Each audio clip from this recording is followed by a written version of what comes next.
My name's Bud Endress. I happen to come from Boston, where Oracle has a huge development facility there. Overall, in the Boston area, Oracle has about 5,000 people. Not many people know that. I've been around Oracle since I had brown hair and no kids. Now I have adult kids, and well, you can see my hair. I work in a development group. I work in the database. Specifically, I'm the product director for a couple different things. For a long time, I did the OLAP option for the Oracle database. I still have that. My team does half of database in memory, the SQL execution side. And recently, one of the just most interesting things I think we've done, Oracle Analytic Views, and that's what we're going to be talking about here. I think you're going to find it really interesting. I have two important questions to ask before we get going. And if you, any experience at all with analytic views, or are these all completely new to you? Okay. The next you're going to understand in about 20 minutes why I'm asking this question. Is there anybody from Texas? Oh, geez. All right. We'll see how this goes. You don't have to worry about this. Tweet all you want. This slide it doesn't matter. That's the one that says we're going to show you a lot of stuff, but we don't promise to deliver any of it. All of this is, it's real, so you don't have to worry about it. You can use analytic views, by the way, in Oracle 12.2, I guess it's 12.201 now, they're available. They're easy to give a try. I'm going to start out, this is how this is going to go. We're going to do some PowerPoint, and you're going to need it. Because what I'm going to have to do is tell you what analytic views are and what the use cases are and just some important characteristics of them. That's going to be the first half. The second half, I'm going to do a demonstration, and the demonstration is going to be really interesting. It's going to have colors and shapes and interesting data. So, you know, hang in there. I think you're going to really like it.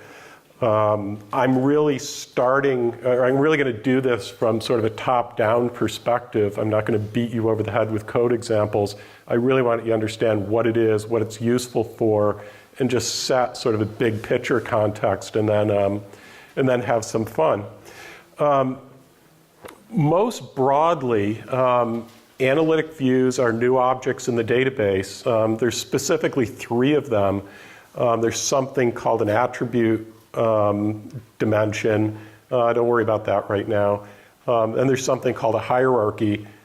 This is a new type of a view. It's something that you can query. And by a view, what I mean is that it's a logical object that returns rows and columns that's defined over something else, a table perhaps.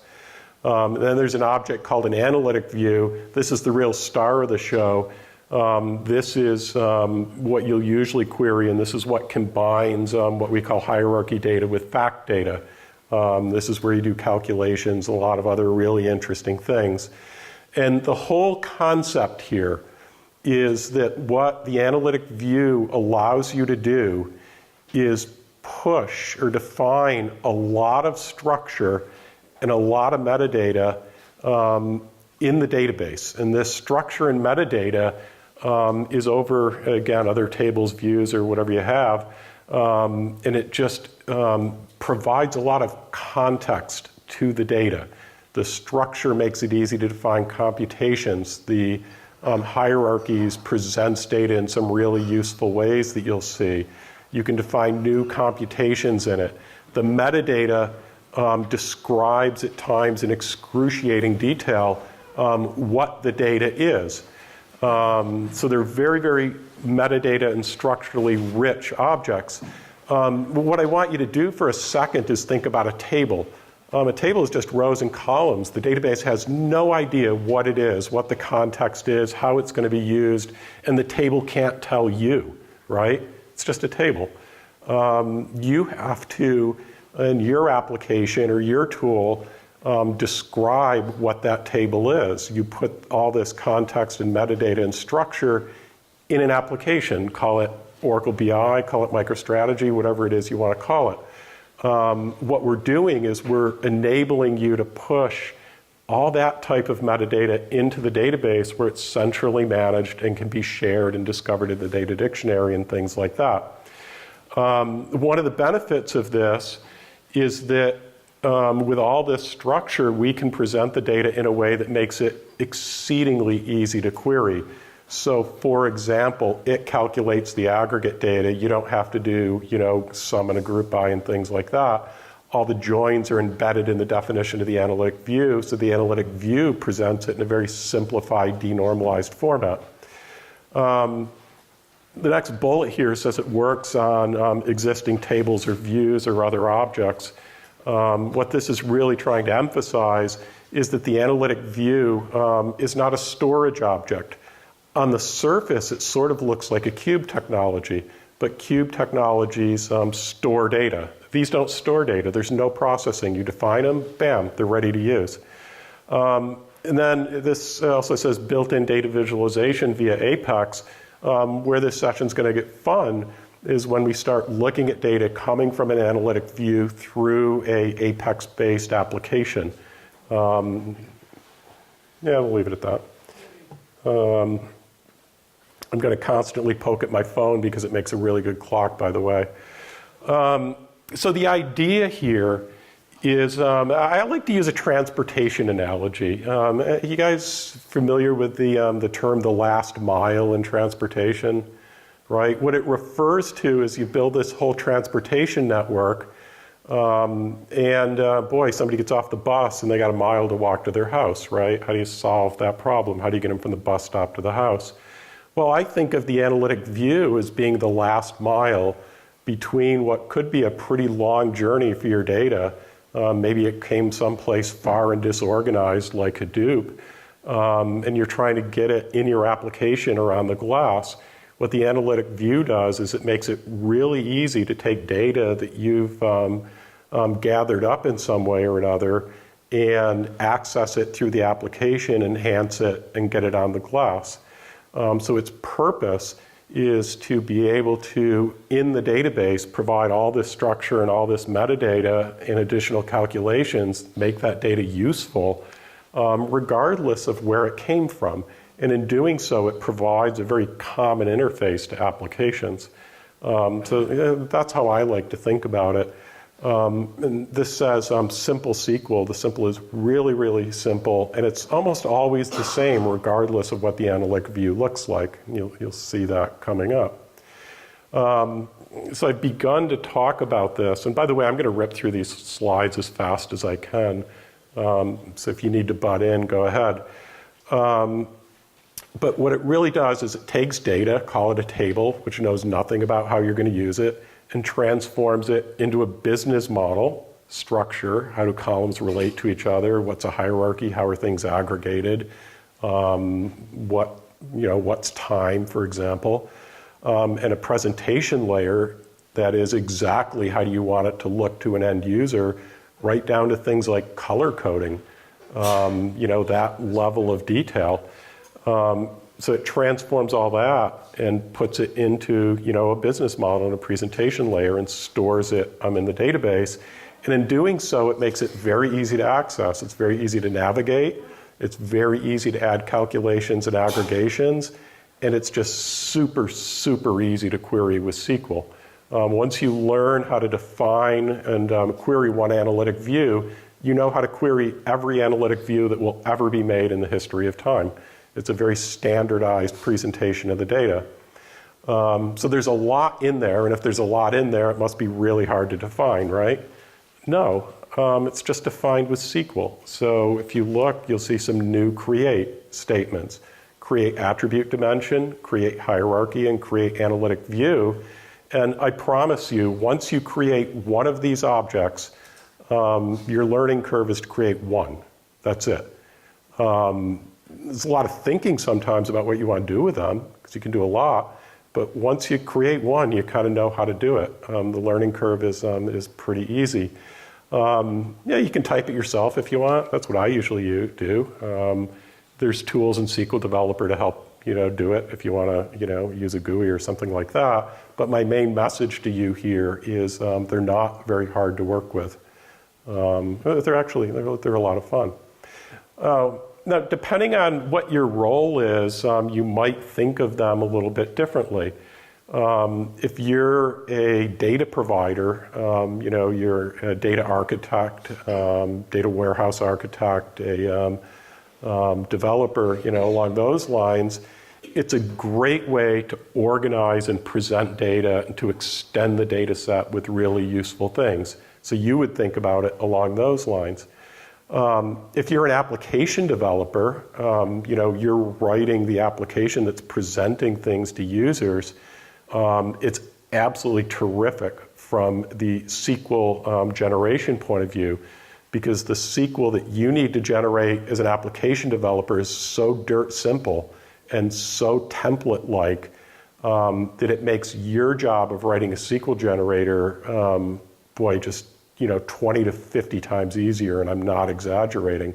If you don't have to worry about joins, aggregations, data sources, poking through metadata, understand what you're querying and things like that, if all that comes for free, all you have to do is write some pretty simple select statements, and I'm going to prove it to you. Now, if you're a business user, there's a couple things. One is we're going to give you a really nifty, did I say nifty? Yeah, well, I did. A really nifty data visualization tool, super easy to use, super easy to deploy, and if you can believe this, from Oracle, free. I finally got you guys to laugh, jeez. I got to remember that. Talk about money. But it's a really neat tool, and I'm going to get to that as quickly as I can. So if you're a business user, there's a tool that you just create an analytic view, and bam, there it is. You just use it.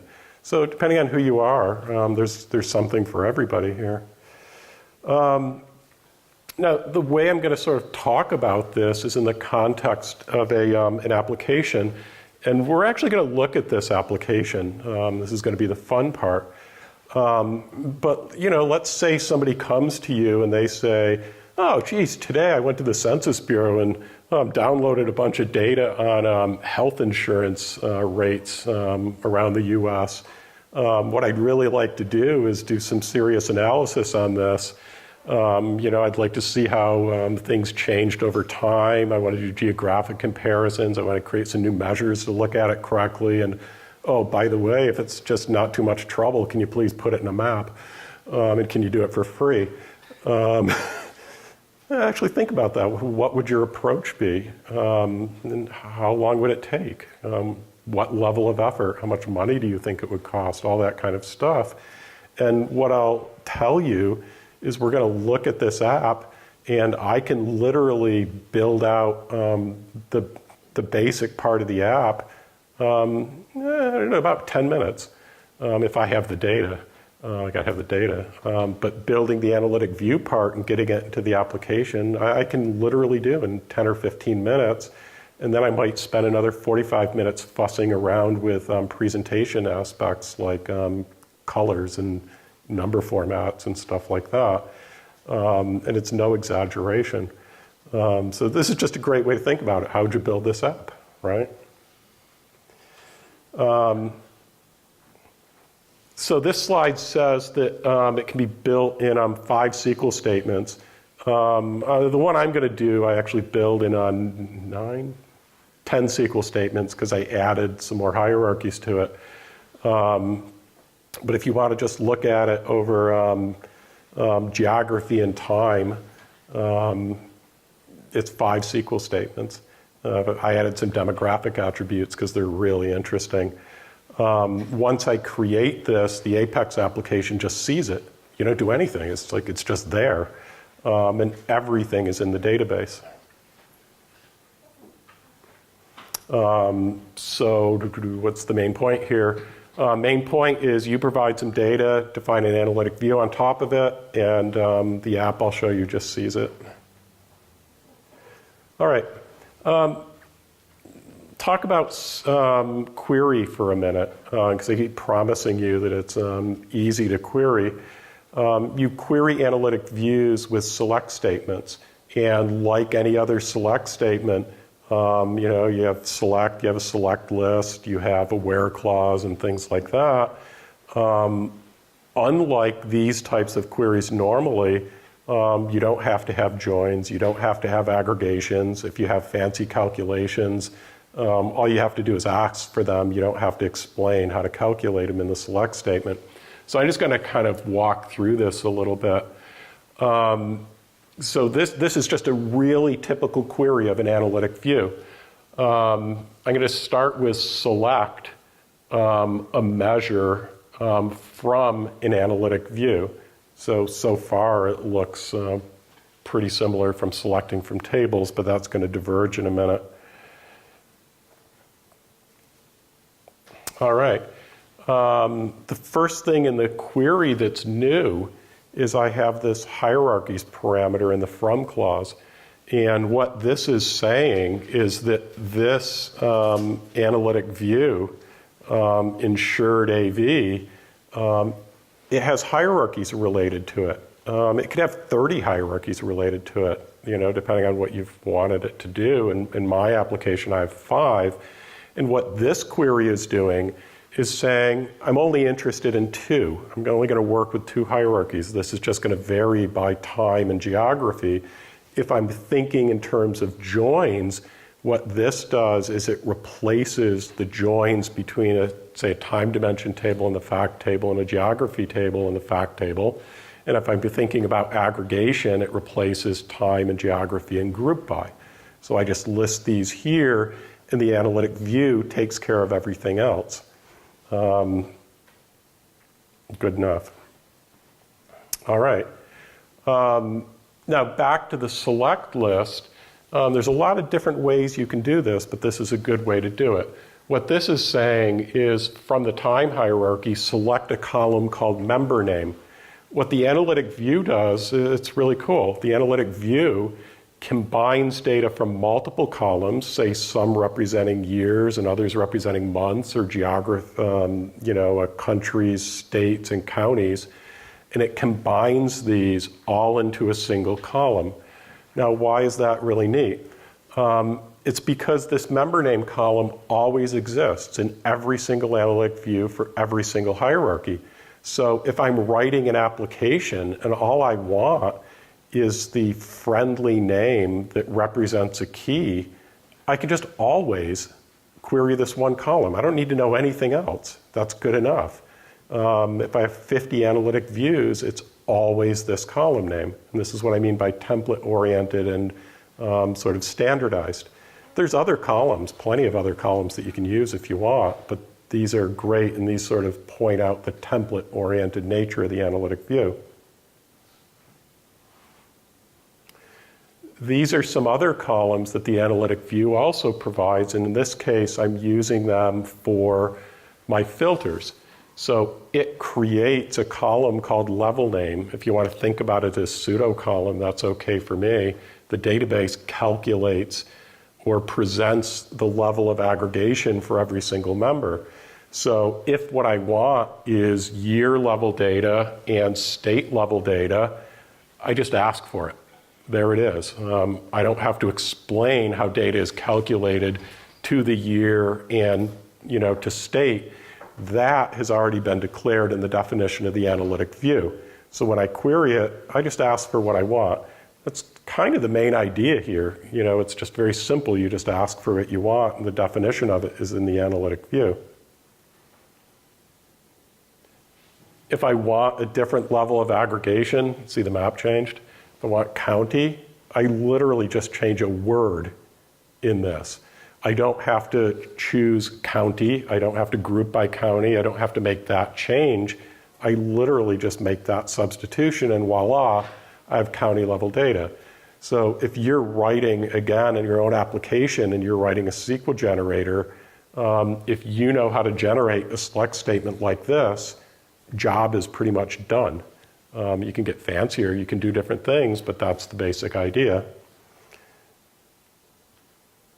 If I want a different measure, so I went from a percent insured to percent insured difference from the US average, Just select a different column. The analytic view has already been told how to calculate that. Does this make sense? Yeah, good. And I think this will come up next. That's ordering. Yeah, no, I didn't.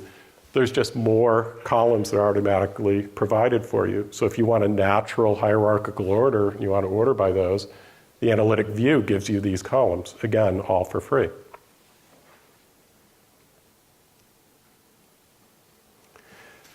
Calculation definition is super easy, and the reason is that two things. One is with all of the structure that the analytic view has to work with, we have specialized syntax that leverages that structure. So you have structure and you have expressions that take advantage of that. So in this particular case, let's say I want a share of, which is just a ratio of any particular member of a geography hierarchy as compared to the United States. So is it above average or below average? I can add that calculation using this expression, share of. Again, it's just a ratio of this measure, any member of the geography hierarchy as compared to the US. Once I have that column simply appears in the analytic view, and I can just select that. There's a whole list of interesting functions that you can work with. There's time series functions, there's hierarchical functions, there's a lot of stuff. And by the way, you can freely mix these special functions for the analytic view with SQL functions, SQL single row functions, I don't know, a case function or something, if you want to use that. You can mix those, and you can reference PL SQL. So it's extremely flexible. All right, just main point calculations are really easy and there's special syntax. Here's just a different example. If I want to do a percent difference from a prior period, percent difference from prior year, I have a function, lag diff percent. How do you guys know the analytic functions, the SQL window functions? Probably quite a few of you, yeah? So what's different here is notice that it's not referencing columns, it's referencing a hierarchy, right? And when it references a hierarchy, it can work against any level of that hierarchy. So it doesn't matter whether it's month level data, quarter level data, year level data, the analytic view just takes care of it for you. You don't have to worry about it. Here you see that it's referencing as compared to the level year, right? Again, more references to hierarchies and things like that. All right, so that's some basic structure, some basic calculations. Something that I don't think has ever occurred in the database before is the ability for the database to store and return via the data dictionary views metadata that is of absolutely no interest to the optimizer. Metadata that is purely there for whatever your application might want it for in the data dictionary. And we do this through this classification attribute. So on any element of the model, the entire analytic view or something quite detailed within it, what you can do is provide a classification. So we call this a caption. Most people use this just for a friendly name for whatever the data element is, and then whatever value you want. So in this case, we're saying create an analytic view and give it a pretty name of small area health insurance estimates.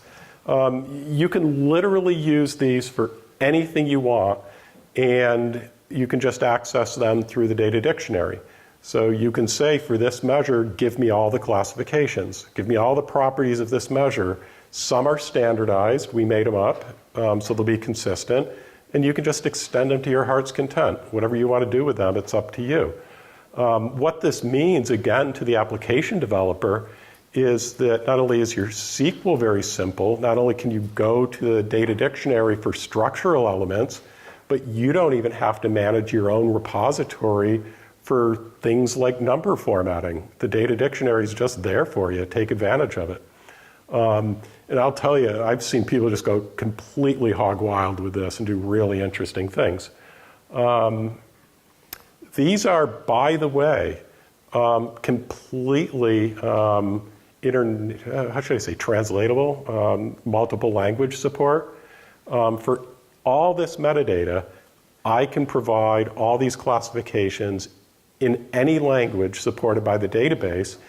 And when I actually query the database, let's say I had this in English and German, if I was querying this and my client language was German, the database would automatically return everything in German, transparently, for free. It's really cool.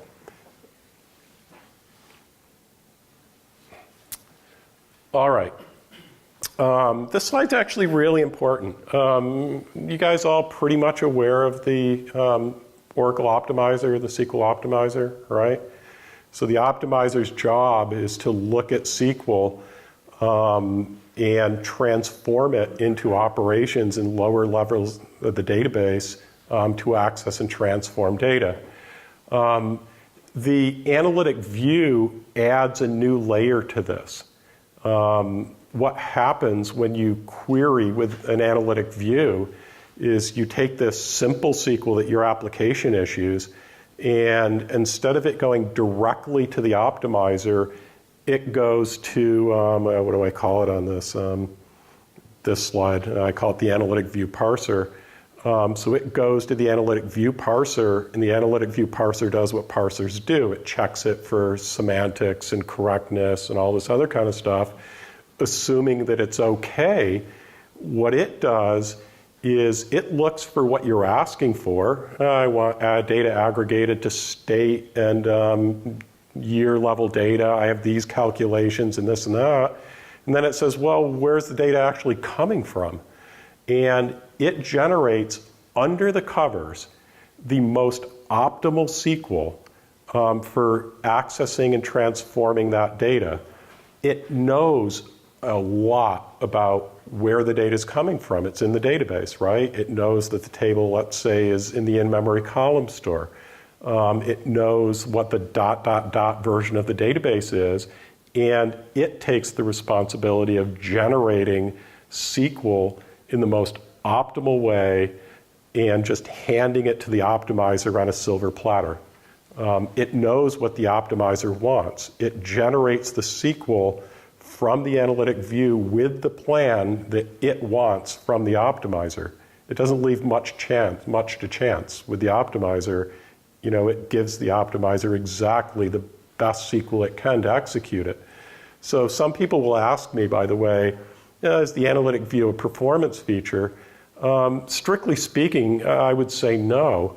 But in practical terms, if you're writing an application and you're writing the SQL, if you think that you can write SQL better than the Oracle database can write SQL, good for you, go ahead. It's hard. Most applications can't do that. What you get to do here is let the database write the SQL for you.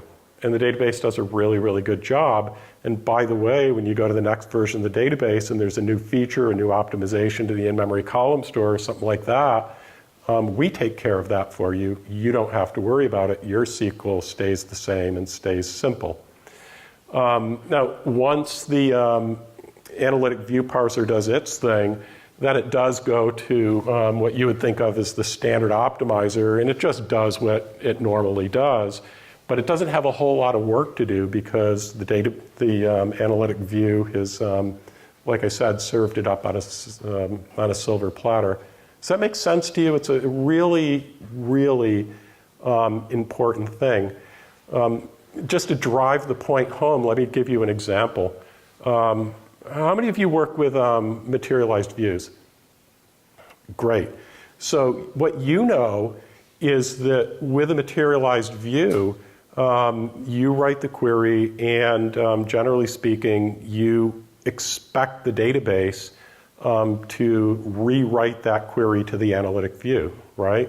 It looks and does whatever, semantic matching it can, and if possible, it writes it to the materialized view.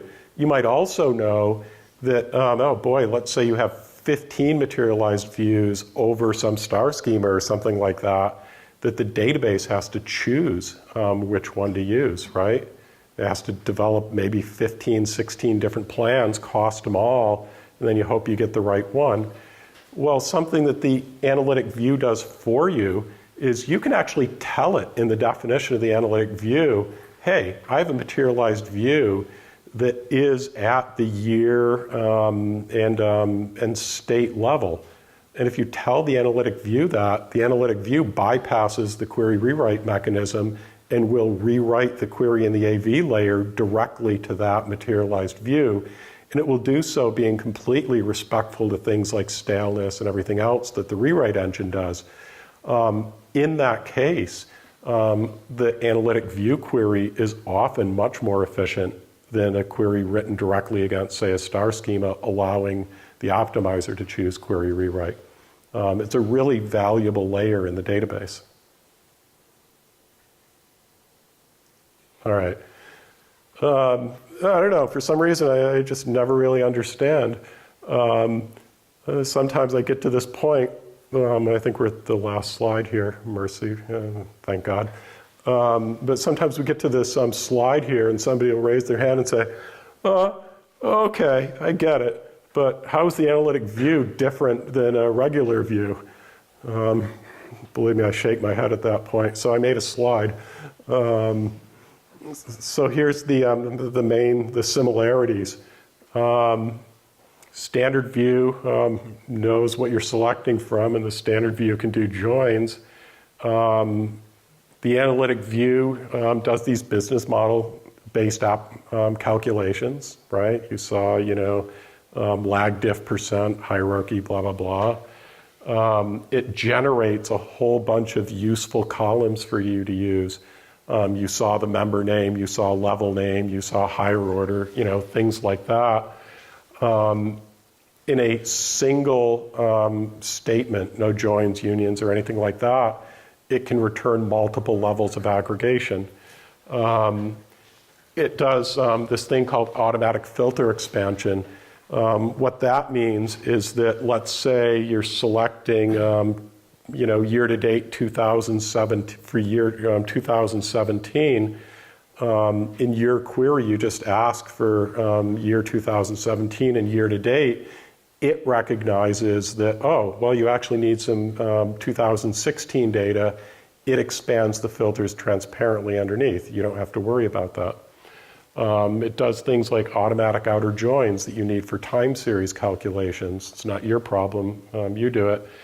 It automatically orders calculations. So if there's interdependencies between calculations, it understands that. And it takes care of that for you. And then it has all this presentation metadata.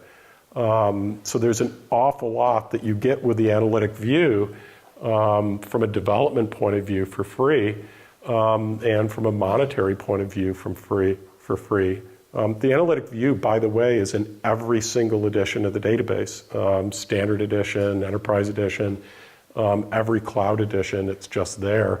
We think they're really valuable and we think they're going to make your life easy, so we just want to make them, easy to access. Since what version is it of it? 12.201. Yeah, 12.201. Yeah, I'll leave it at that. All right. Here concludes your PowerPoint for the day. Yay! All right. What are we doing on time? All right. Let's see here. Hopefully we have enough resolution on this screen to make this fun.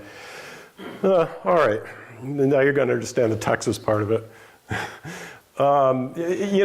They say when you do, they say two things. When you do presentations like this, never do anything that could possibly be considered political. And they say don't mess with Texas. Oh, I'm going to do both. For free. No, and instead of political, let's call it topical. Okay, I'm going to be as topical as it gets, and you're going to see in a second. But this is actually one of my favorite data sets. Now I'm going to have to remind you over and over again that I am not giving this demonstration so that you can look at data. Okay, I'm looking at this. I'm doing this so that you can see an app that's going to be coming soon that's free. That's the point of it. And the other point of it is this application runs entirely on the metadata and data of the analytic view. Okay? You create the analytic view and the application just sees it and there it goes. It's off to the races. Now that said, you're going to be immediately deeply engaged with the data.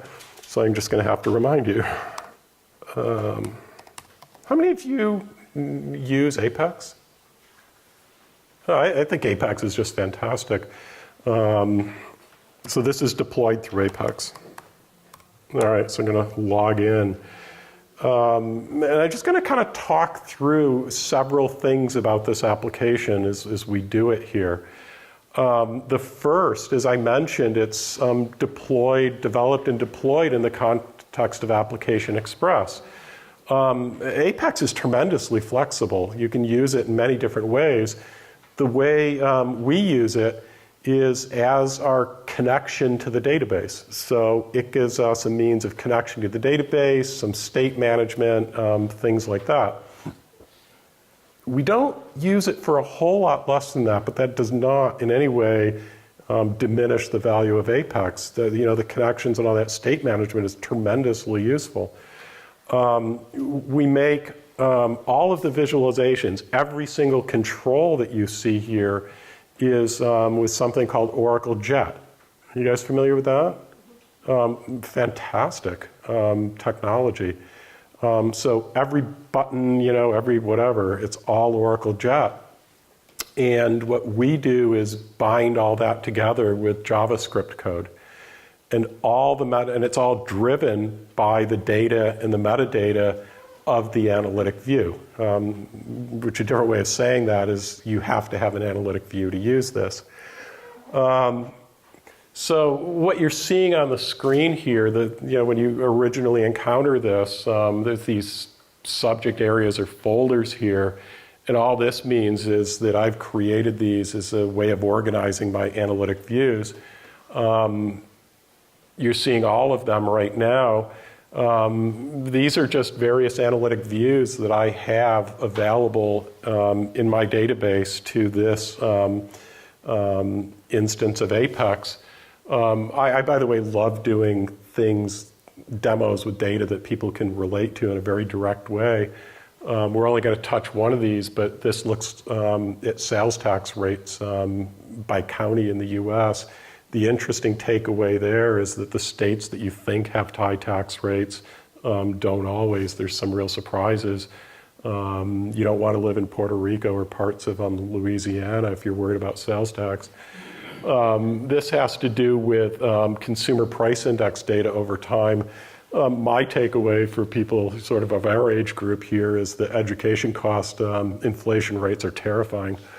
By the way, I create analytic views over data dictionary tables. Anything that has a number, how many tables do you have, how big are they, things like that. Looking at them through an analytic view can get really interesting. We use this for our own performance test database. I'm going to concentrate on this one, and now you're going to understand why it's topical. I'm going to keep using the word topical and hope that works. The Census Bureau, you can acquire data, they call it small area health insurance estimates, and what they do is they spend an awful lot of effort with some fancy statistical modeling and surveying and blah, blah, blah, to estimate how many people have health insurance, or conversely, how many people don't, by geographic area, by time, and by certain demographic attributes. And it's pretty fascinating, at least to me. So we're going to look at this one. On the far right-hand side, what you'll see is that I saved what this app calls a workbook. So I've just created a collection of visualizations, and I've saved them. And I think we're just going to dive right in there. I know that's mine because it has my name on it. So what's happening behind the scenes here, aside from this struggling through the network here to get to my stupid virtual machine in Salt Lake City, is that the application is looking at the data dictionary. It's saying, okay, tell me everything you can about this analytic view. And what it's saying is that, oh, this analytic view has 5 hierarchies, so the data varies by geography, time, income level, gender, and age. Start thinking about the joins and aggregation behind that. And it has a bunch of different measures, things like number of people, a number of people has insurance, who don't, the percentage, what else do I have in here? The number of people as compared to a certain time period. Yeah? Are these part of the attributes when you create the analytic view? You had the top, the header before the view creation? You had Yeah, let me try to address this. So within this, within the definition of the analytic view, I'm going to end up at what the definition is, by the way. I'm starting from the outside and going in. The analytic view, you will see syntax that references these hierarchies. Now, you'll notice that all of these are very nice end-user names. These come from these classifications. So the actual hierarchy name, I think, is geog_higher, and for a friendly name, I gave it geography. And it obviously knows the role of hierarchies and measures. Within each one of these, there's, different attributes that you can work with. So if for whatever reason the level of the data is interesting to you, or you want to see the IDs or the codes instead of the nice names or whatever, you can do that type of a thing. Most of the time, by the way, you can more or less ignore those. You can use it in a pretty superficial way. So what's happened here to define this report is I've literally just dragged geography over into this row position, time into the column position. Just look at the report, and you can see what I mean by that. And we call these pages, and all it means is that these, as you look at it, are the slowest moving dimensions or hierarchies. And that's how I've set the layout. Within this, I don't know, geography, sure. I have filtering. And we've kept this all very much at a business user level. So what we're doing is we're leveraging these interesting columns in the analytic view. And what this one is doing is simply saying, I'd like to start out with country level data. There's only one value, United States. And then give me the children of the United States. That's states. I could have done that differently. I could have said, give me country and give me level state, and I would have gotten the same thing. It doesn't really matter. You end up with the same thing. So from a use point of view, all you're really doing is just choosing what you want and laying it out in this pivot table, any way you want. I'm going to flip this over into a presentation mode so we can see the data a little bit better. So this looks like a pretty garden variety pivot table. I guess it is. What's really interesting about this is notice the color coding.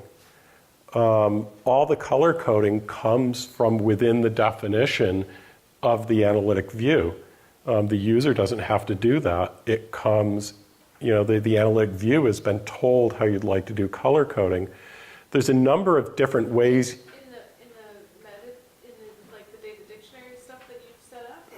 Yeah. How is it? How did I do it? Yeah. Yeah, okay, so I'll tell you how I did it. You can do it lots of different ways. This is how I did it. The way it basically works at a sort of a structural level is that you have a measure such as percent uninsured, and then through the metadata, through these classifications, you can point at different measures in the analytic view that are used for formatting. So I don't know if you guys know what CSS strings are, cascading style sheets.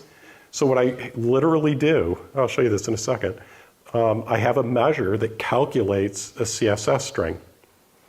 And I bind in the metadata of the analytic view this measure, which returns numbers, with another measure, which returns the CSS string.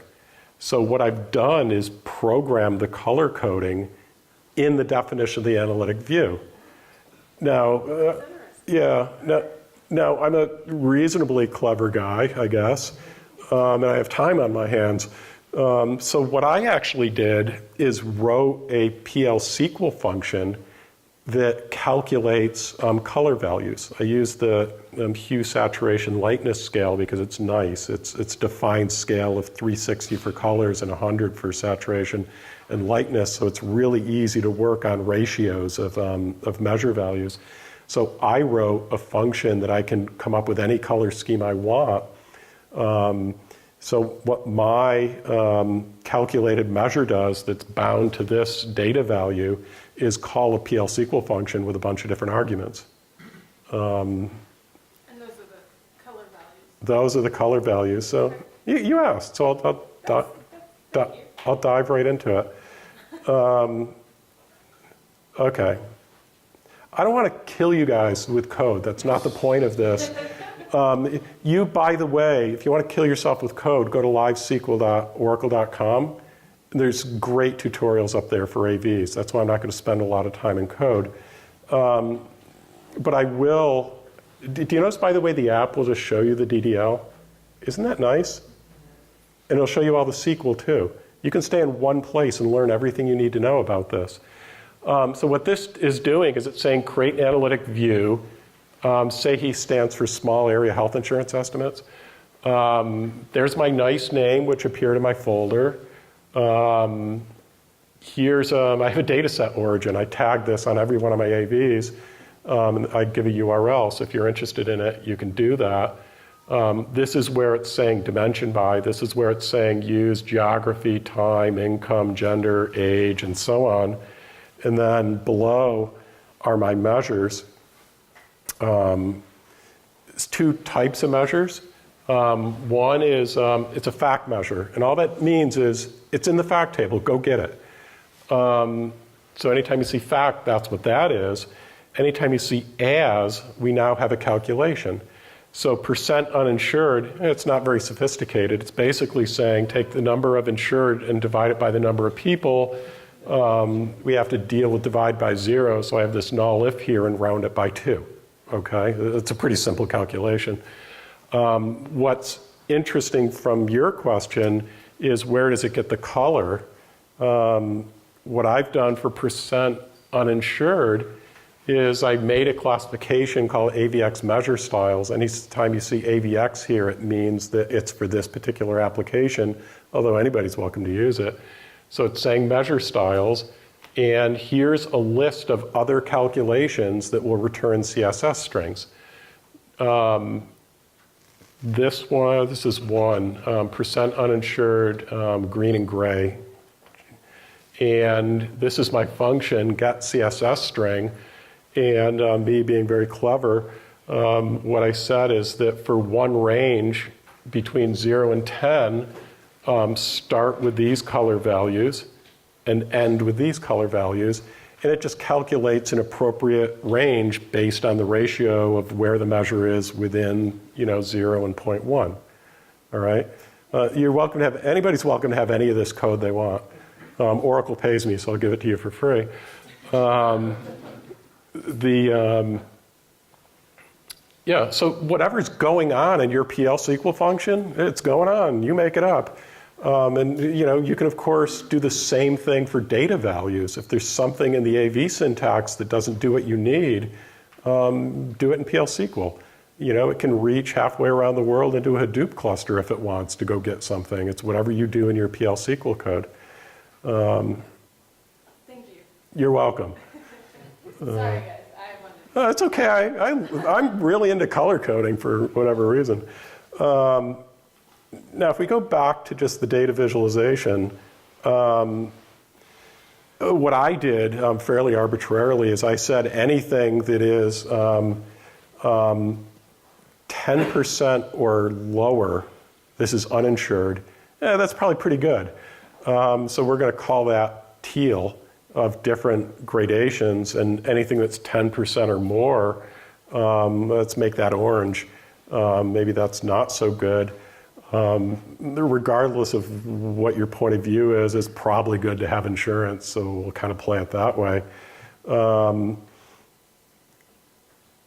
I'm from Massachusetts. I'm from Boston. I don't know. Do I sound like I'm from Boston? Probably not. I've lived in a lot of places. Well, we've had what we call Romney Care for a long time, and gee, it works pretty well. Consistently throughout the state, there's very high rates of insurance. This is mess with Texas. Now, if we look at Texas, we'll just look at it across counties. There's on average, pretty high rates of uninsurance.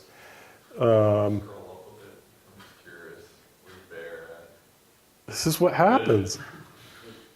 What are you looking for? Bear County. BXR. This is where we are. Oh, here. Well, this means on average, across all demographic attributes, 17% of people don't have insurance. Yeah, we'll look at that in a little bit more detail in a second. If you want to compare 2008, remember just before the financial poop show fell upon us? This is rate of uninsurance by states, sorted by states, and you can look at the individual ones if you want. So Mass was 6%, and overall Texas was 26%. There's a lot of improvement. Texas has gone from, it's gained 6 points, so some people somewhere are happy. If I look at it a little bit differently, let's look at people that are generally not as fortunate as we are. The rates of uninsurance are much higher. The data is interesting. I just want to drive home the point that everything is coming from the analytic view here. I do all my work in the definition of the analytic view, and it just appears here. And even to the extent, by the way, that as I'm playing around with any element of the analytic view, I just run my create statement, and depending on what it is, I might not even need to refresh this app. I might just need to refresh this bar chart, and it shows up. If it's a data change and not a metadata change, every single query just picks up new things. If it's a metadata change, then I hit the home button and go back, and it reads the metadata again. I can look at it by state. Everybody loves that. I just love maps, especially when they're color-coded. Especially when it shows Massachusetts being much better than Texas. I don't really need to pick on Texas. I do like the idea that something works somewhere. If it was Oregon, that'd be fine. Yeah. Does this data set have the ability to break out the non-citizens versus citizens? Because a study showed that 7 out of 10 uninsured non-citizens live in California, Texas, Florida, and New York. That was the Employee Benefit Research Institute. No, this data doesn't have it. That would be fascinating. See that? Yeah, that would be really fascinating. That's where the majority of the uninsured were, according to them. Yeah, it's probably a really good hypothesis. Yeah. A lot of them work at lower wage. Yeah. Insurance. Yeah. Where did you pull the DDL up again?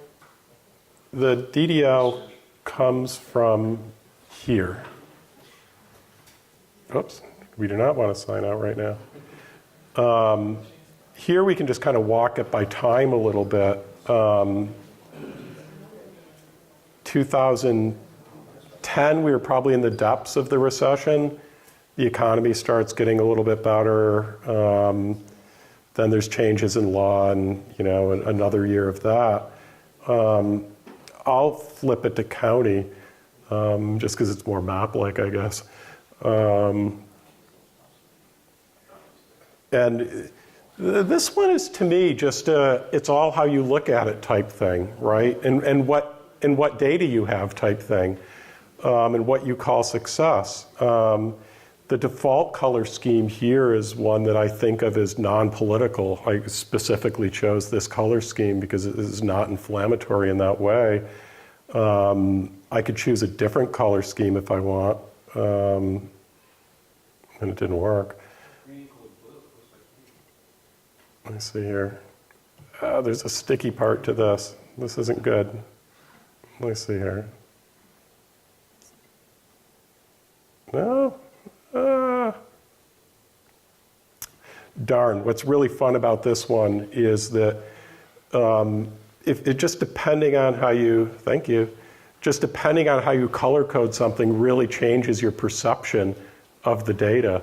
If I change the threshold from 10% to 15%, everything looks kind of rosy.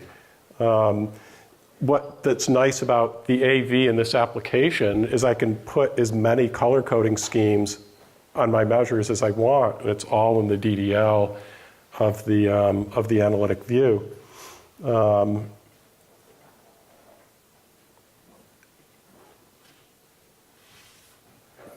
question. Yeah, I'm just going to.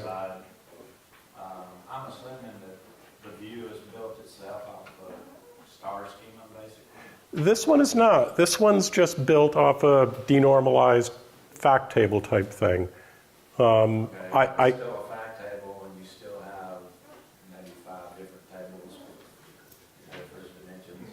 No, it's all just one table. I think those other views you got built a hierarchy probably from that fact table. Yeah, this is just one table. I just think about it as a million row spreadsheet. So the analytic view in 12.2.01 works only on star schemas. I don't want to get myself in trouble here. The analytic view, the version of the database that I'm working on supports additional structures, including arbitrary joins and just a flat table if you want. So I'm not sure if I just stepped in something relative to slide number 2 on that. Who knows? Let's see here, we did state by county. So let's see if it's going to be nicer to me right now. Does it work with parent-child and flat and balanced and unbalanced hierarchies and all that? Right now it's balance level based. We will expand that. Well, here you go. I'm going to just ask a question. What demographic do you think is the worst demographic to be in terms of health insurance coverage? And sorry, if they had citizenship, I'd love to add that to it because we know that's not going to come out. I'll give you the answer. It's not good to be poor. And the roughest one is male between ages of 18 and 40, which I guess is no surprise. These are people that people expect to have jobs, right? And if you don't, well, you don't. Or people don't pay for it because they think they're too healthy. Yeah. So anyway, I don't know. That's it. I know we sort of tread on thin ice sometimes with some of those topics, but it's interesting. When and how will this application be released? I'll tell you what my expectation is. There will be certain cloud services where it's just installed into that cloud service, and I won't put it by name because we haven't released them yet. And otherwise, we just expect to release it some appropriate area on the web or OTN or wherever we decide is right, but some publicly accessible area, and then you use the normal Apex application import, and it's there. So it installs in about 60 seconds. But the intent is to make it just easily accessible. And the when? The when? Did you sidestep that intentionally? Or? No, I don't have to worry too much about it because it doesn't have a price tag on it. My goal is to have a beta version of it by Open World. Do you get to sign up for beta No, I think we'll just post it. Just post it. Yeah, I think we'll just post it. Yeah, I like your style. There's no licensing implications to it. Anybody's welcome to write an Apex application and put it somewhere for people to use, and falls into that category. Any, What? any blog that we need to keep an eye on just to know that they're in a specific blog and I come up with those news? I think we're going to use the SQL Analytics blog. I think. It's worthwhile looking at anything related to data warehousing. I also put things on database in memory. Are these views replacement space cubes? No. It's just a very specific use case. The question that I would almost ask more is it a replacement for OBI or Oracle Data Visualization or something like that? Absolutely not. What they would be is a really great data source to something like Oracle DVD. It'd be a terrific data source. But they do different things. Just a quick comment on that. If you know Oracle DVD, it puts a lot of effort into allowing you to fine-tune things on the glass. This application doesn't. This application allows you to fine-tune things in the AV. And we have no aspiration for that. We want this to be sort of light and delightful. And we want the AV to be a great data source to anything. So the AVs you intend the AVs not to take over or replace, but to be a source for. Yeah, absolutely. Okay. Yeah. Are there any real concerns in bringing it into OBIE? Into bringing what? Bringing the analytic views into OBIE? Actually, the answer is yes. Here's the trick with the AV. Either the application or the user has to be aware of one characteristic of the AV. Excuse me. The AV returns all detail and aggregate level rows as if they were stored. They're not. They're not stored. But if you select star from an AV, you could potentially get trillions of rows because it's the yeah. So either the application needs to know how to navigate that. It needs to say, oh, they're looking for year and state level data, or the user has to do it, or that concept has to be exposed to the user. Obviously over time we would expect that the applications would do that for you automatically. Never select star from an AV unless you have a lot of time and computing resource. Yeah, you can use any predicate you want. Level is a great one to use, but just be aware it returns detail and aggregate level rows in the back. Are AV unit, or will they be exposed through JDBC? It's just a view in the database. Okay. So if you can connect to the database, you can. It's a bit different though, because the columns can be dynamic, which is a big. No, but it's just another object in the database that you query with SQL. Right. However you connect to it, any way at all, SQLnet, JDBC, whatever, it's just selecting from a different view. Good answer.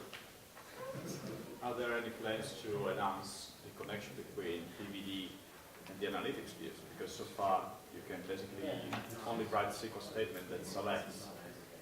I'll leave that up to the DVD people. Okay. That's up to them. And on the OBI, because I see this, that could be potentially be you point to an analytic view and you import directly that into the RPD until the business model. Yeah. Again, that would be up to OBI. But on that same topic, it wouldn't be able to take advantage of the classifications that you, Sure, it can if it wants. if they want. It's all in the data dictionary. I think to your point, the possibility exists that any application like this could run completely off the data dictionary and bypass its own repository, or you could think about it as dynamically populating a repository. But again, that's up to the application. Make sense? Yeah. Hold that website again, or we can get more information about that? It's called livesql.oracle.com. Here you see there's a whole bunch of tutorials And you just get access to a live instance of the database, and the tutorials just walk you through. This isn't published? Sure it is. And you can just run through a tutorial. You can just run through a tutorial, right. So you know you're doing something and there's SQL in there and you just run it. You do whatever you want.